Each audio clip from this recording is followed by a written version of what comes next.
Hi guys, magandang buhay. I am John Roger Patingo Villanueva. I am Raymond Dinar. I am Angel May Baginang Mangubat. And I am Franz Jeremy Paraiso. And I am Julaiza Banate. I'm Trisha Mateo. I'm Krishalyn May Asilo. I'm Jasmine Langka. And I am Josel Suspa. And we are here to present our podcast from FM 1102. So guys, kamusta ang college life nyo? Ito, sobrang pressure, pero okay lang, masaya naman. But still fighting. Yung iba, For me, okay lang. Okay lang. May Daming daming hahabulin, finals na kasi. Daming ganap talaga sa buhay. Daming kailangan yung tapusin, ipasa. Yes, nagka-cramming. lalo ngayon, nagka-cramming tayo. So ano nga ba yung favorite subject nyo? For me, sa akin, entrep. Sa iba? Ganun din. Pero ako naman hate ko history. Tapos medyo favorite ko yung entry. Nagugustuhan ko rin yung MMW, kaya lang, depende nga lang. Hate na ko yung history subject but I love Sir Sean. Yes. Uy, maganda to yung I love it. Hindi ko talaga bet yung pero dahil kay Sir Sean. Okay naman, Magaling ko siya. magaling Siya yung mag- bet ko, hindi yun. Ayan, Go. So, ayun na nga, bago tayo dumako sa mga natin, mga itatopic. Ano nga ba ang mga present ngayon na alam nyo sa MMW, yung mga title or topic? Sa akin, statistics. sa akin cost limits. Sa iba? Sa akin naman yung data presentation. Sa akin naman, yung mga graph. Sampling technique. Sa akin naman po yung mga data techniques. And sa akin, intervals. And yun sa akin, size. Nice. So, bago nyo po yan malaman, ngayon po, pangungunahan po ni Paraiso para sa ating unang topic sa MMW. So, yung statistics. What is statistics? Statistics is a branch of applied mathematics that involves the collection, description, analysis, and inference of conclusion from quantitative data. The mathematical theories behind statistics rely heavily on differential and integral calculus, linear algebra, and probability theory. For example, if we consider one math class to be a sample of the population of all math classes, then the average of number of points earned by student in that one math class at the end of the term is an example of statistics. The statistic is an estimate of population parameter. Yun lang. So, ngayon, dadako naman po tayo sa data gathering techniques. Ito daw po yung such as questionnaires, interviews, and workshops used to collect data from subject matter experts to assess the criticality of business function. So, bago tayo malalaman yung isang business, dapat magkakandak muna tayo ng survey para malaman kung ano talaga ang meron sa business na yun. So, we have 5 common methods for gathering. So, number 1 is document reviews. Number 2 naman is interviews. Ito po yung need natin. Number 3, focus groups. And D, survey. At yung sinabi ko nga po kanina, dapat mag-survey po tayo bago po natin puntahan. And number last is observation or testing. So ngayon naman po, dadako naman po tayo sa ating pangatlong topic. So yun, now let's talk about sampling technique. Pero bago yan, ano nga ba ang sampling? Ang sampling ay parang shortcut sa math at statistics. Instead na pag-aralan yung buong population, magpo-focus tayo sa maliit na group para makakuha ng sagot na kailangan. Yan, i-apply naman natin siya sa real life. Napapaisip ba kayo kung paano nalalaman ng mga company yung mga produkto na gusto natin? Ginagamit nila ang stratified sampling para maintindihan ang preference ng customers sa iba't ibang age groups o location. So, bakit nga ba mahalaga ang sampling technique? Simple lang, it saves time, money, and effort pero nagbibigay pa rin ng reliable na impormasyon. Now, talakayin naman natin yung sampling size. Ang bawat miyembro ng populasyon ay may pantay na pagkakataon na mapili. Ang pamamaraang ito ay nagbabawas ng bias at perpekto para sa mga homogeneous na populasyon. Halimbawa, ang isang mananaliksik ay random na pumipili ng 500 mag-aaral mula sa isang universidad na may 10,000 mag-aaral upang pag-aralan ang kanilang pang-akademikong pagganap. Ngayon naman po dako tayo sa stratified sampling. Ang populasyon ay hinati sa mga subgroup or strata batay sa mga particular na katangian. Halimbawa, edad, kasarian, o kita. Ang mga sample ay kinukuha mula sa bawat stratum ng proportional o pantay. Halimbawa, sa isang pag-aaral tungkol sa kasiyahan ng mga empleyado, hinahati ng isang kumpanya ang kanilang lakas, paggawa ayon sa departamento at pumili ng 50 empleyado mula sa bawat departamento para sa survey. Yun lang, dako tayo sa next na.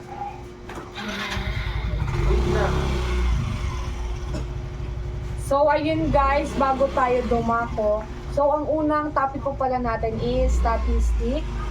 Tapos, yung pangalawa naman po is data gathering. Number 3 naman po is sampling technique. Tapos, number 4 po is sampling techniques. Size naman po yun. So, ngayon, dadako naman po tayo sa ating pang-lima na pangungunahan ni Luna. So, dako naman tayo sa frequency distribution. In statistics, a graph or data set organized to show the frequency of occurrence of each possible outcome of a repeatable event observed many times. Simple example are elections. Returns and test scores listed by percentile. A frequency distribution can be graphed as a histogram. So ano nga ba ang histogram? Histogram graph using ginagamitan daw ito ng vertical or horizontal bars whose length indicate quantities. For large data, the step graph of histogram is often approximated by the smooth curve of a distribution function. The famed bell curve or normal distribution is the graph of one such function. Frequency distribution are particularly useful in summarizing large data sets and assigning probabilities. So, dako naman tayo sa susunod na topic. The range is difference between the lowest and highest value. Example, 4, 6, 9, 3, 7. The lowest value is 3 and the highest is 9. So the range is 9 minus 3 equals 6. The range can sometimes be misleading when there are extremely high or low value. Example, 8, 11, 5, 9, 7, 6, 3,616. The lowest value is 5 and the highest is 3,616. So the range is 3,616 minus 5 equals 3,611. The single value of 3,616 makes the range large, but most value are around 10. So dumako naman po tayo sa susunod na topic. So, yung susunod na topic po is interval. So, ano nga ba ang interval? In mathematics, is a set of numbers that lie between two given numbers called the endpoints. The endpoints can be included or excluded from the interval, depending on whether the interval is closed or open. Ito po yung mga examples ng intervals. Una po is closed intervals. Ito po includes both endpoints A and B. it represents all numbers between A and B. For example, yung 2 po tsaka 5 includes all numbers from 2 to 5, including 2 and 5 themselves. And then yung open interval naman po, excludes naman po siya both endpoints, A and B. Tapos, yung half open interval naman po, ito po yung interval na includes the left endpoint. A left endpoint but excludes the right endpoint. Yun lamang po. Ngayon naman guys, dumako naman po tayo sa class limits. Class limits are the numerical values that define the upper and lower limits of a class interval. The lower class limit is the smallest value in a class, while the upper class limit is the largest value. Here are some examples of class limits. 15 to 19 years, the lower class limit is 15 and the upper limit is 19. Next po is 15 to 24 is the lower class limit is 15 and the upper class limit is 24. Next is 11 to 21. The lower class limit is 11 and the upper limit is 21. Next po is 31 to 37. If the data is set is made up of whole number such as 24, 32, and 18, the limit for a class might be 31 to 37. The difference between the upper and the lower class limit is the magnitude of the class interval. This is also known as the class width, class size, or class length. So, dumako na po tayo sa susunod nating topic. Okay, let's proceed data presentation. What is data presentation? Data presentation is a way to share statistics, facts, and trends with an audience, often using visual aid like graphs, chart, and illustration. And meron tayong example ng data presentation. Una dito is bar graph. Bar graph, also known as bar chart, are workhorses of data presentation. They're like the Swiss Army knives of visualization method because they can be used to compare data in different categories or display data changes over time. Ito yung world population by age group, bar graph. Ito yung dito mo malalaman sa bar graph kung gaano dumadami yung population gamit ang bar graph. Next is line graph. Line graph creates a displaying trends and variation in data points over time or continuous variables. Or line graphs are your go-to when you want to visualize trends and variation in data set over time. Ito naman yung example ng sales projection.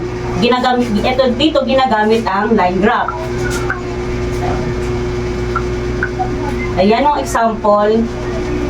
Ayan yung example ng line graph. Ito yung ginagamit nilang graph para ma-project yung sales. Next is pie graph. Pie chart. Useful for illustrating parts of a whole such as percentage or proportion. Pie graphs. Pie charts are perfect for showing how a whole is divided into parts. They are commonly used to present percentage or proportion and are great for percentage survey result that involves demographic data. Ito na yon. Ito yung itsura ng pie chart. Ito siya. Ito yung chart na ginagamit. Dito ginagamit ang online market use most frequency in their content. Dito mo makikita kung lumalaki ba yung content mo gamit ang pie chart. Next naman is scatter plot. Scatter plots are all about exploring relationship between two variables. They're great for uncovering correlation, trends, or patterns in data. In the scatter plot, every data point appears as a donut the chart, with one variable marked on the horizontal x-axis and the other on the vertical y-axis. Ito yung itsura ng scatter plot. May nakalagay na simple scatter plot of US. Itong example na to ay from US PAD. Ito yung National Park data showing the relation of park sizes to visitor. Dito malalaman kung gaano karami yung uma-attend parang sa ganun. Ito yung gamit ng graph na ito para malaman mo kung ilang ilang percentage ang mga bisita meron ka. Yan. Base example lang to. And last is histogram. Histogram are your choice when you want to understand the distribution and frequency of a single variable. The divided the data into bins or intervals, and the height of each bar represent the frequency or count of data points falling into that interval. Ito naman yung graph na ginagamit, monthly visitor report. Dito makikita yung percentage monthly, kung gaano tumataas or bumababa. Ang pinakamataas dito ay month of September. Okay. That's all. So, next po is pinakahuli na po is yung pinag-aralan natin nakaraan, yung mean, median, tsaka mode. So, ang ano po pala nun, ang topic po nun, or title is Central Tendency. Ano nga ba yung Central Tendency? Ito daw po yung is a statistic that represent the single value of the entire population or a data set. Some of the important examples of measures of central tendency include mode, median, arithmetic mean, and geometric mean. So, for instance, yung mean daw po, insurance analysis frequently compute the mean age of the people they insure in order to determine the average of age of their clients. Actuaries frequently compute the median amount spent on healthcare by individual each year in order to determine how much insurance they need to able to give. The following example po sa central tendency po is ayun nga po yung sinabing tatlo kanina, yung mean, median, and mode are used to measure central tendency. So, yung mean is ayun yung pagkuha ng average. Kumbaga yung grades mo is 7. Kumbaga 90, 90, 90, i-divide mo, mo yun, ipagpa-plus mo yun, tapos i-divide mo siya ng 7. Kung anong lalabas na grades mo doon, ayun yung mean. Yung mode naman is di ko pa sure eh. Parang Yung mode, the number that appears most frequently, set one of number. ayun ata yung gitna. Kumbaga, 5, 10, 15, 20, 25. Kung sino yung nasa gitna is ayun yung median. 25, hindi ba yun? Or ayun Kung yung mode? kung sino yung may kapareha. Oo. Kung baka yung sinabi ko kanina is ayun yung Kung mode. sino yung may kapareha, doon ang Ayun yung yan. median. Tapos yung mode naman, ayun yung nasa gitna. Yun Pag yung mode kapareha, nasa yun gitna. yung mode.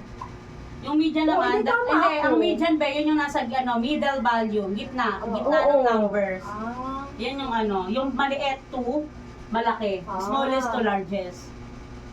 So, ayun yung pinag-aralan natin nakaraan. Di ba may pinagawa sa atin si Sir? Oh, natapos na. Tapos ko na yun. Ngayon, paano naman daw Natapos na. i-calculate yung media?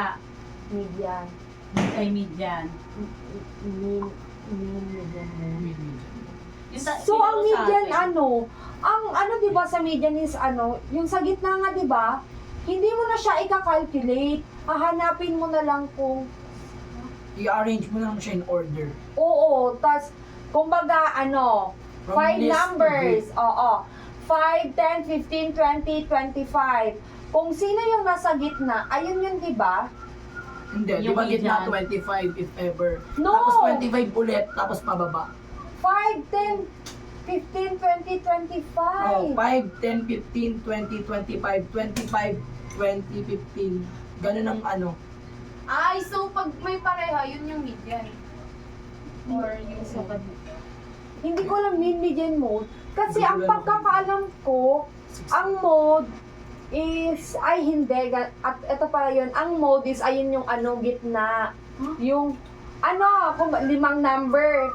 Kung yung sa gitna, ayun yung mode. Kasi ang median is, kung baga 6 yung number na yon, yung dalawa sa gilid, kung dalawa na tira sa gitna, parang pinag-divide, ipag-add mo yun, tapos i-divide mo ng 2. Kung anong lalabas na sagot doon, ayun yung sagot ng median. Ayun yung pagkakaintindi ko sa sinabi ni Sir. Kayo, pula-pula. Naglalaro na ako ng Black Blast. absent ata ko na. Absent ba? Hindi, nag-ano kasi Oo, naglalaro tayo. Naglalaro lang kami ng Black Blast. Sir, alam mo na. Sorry, sir! Love you, sir. Sir, ano din kasi? So, yun nga. ho. So, i-recap natin yung mga natin kanina. Sa akin is ano lang naman yun eh, yung data gathering, ayun yung parang research lang din siya, need ng survey, need ng interview, ganun. Yung data presentation naman, ito yung bar, ito yung mga chart na ginagamit kung saan. Tulad ng mga chart na pinapakita kung gaano dumadami ba yung presentation o percentage. Doon mo makikita dito sa data presentation. Iba. Yung sa class limits naman is ito yung mga dinedefine ng upper and lower limits, mga ganyan, tsaka class interval. Ayun lang, yun yung sa class Ano limits. pala, sobrang importante pala yun ng statistics sa research. Kasi siya yung way siya yung way para mag-gather natin yung data. Oo. Parang same lang din sila ng statistics tsaka yung data gathering. Parang ipagsanit para sa mo sila makakano ka ng research. Parang halos naman lahat ng topic natin ngayon, magagamit sa research. Pati yung sampling technique, size. Siyempre, di lang naman sa research natin magagamit Oo, yan. kahit sa ibang, Kahit sa mga ibang bagay. mga bagay. Function, gano'n, business. Madalas siyang gamitin. Lalo na yung i-apply mo yung mga iba't ibang sampling na technique sa research mo. just, Lalo na yung simple random sampling. Oo. yun. So, that's all for today. Sana may natutunan kayo. I'm Trisha Mateo. Ay, medyo may bagi ng mga I'm Fisherine May Asilo. I'm Raymond Lunar. I'm Juliza Banate. And I am Franz Jeremy Paraiso. I'm John Rogel, Patinggaw yan, Eva. I'm Jasmine Olangka. And again, I'm Jocel Suspa. And we are from FM 1102. Magandang buhay! Bye!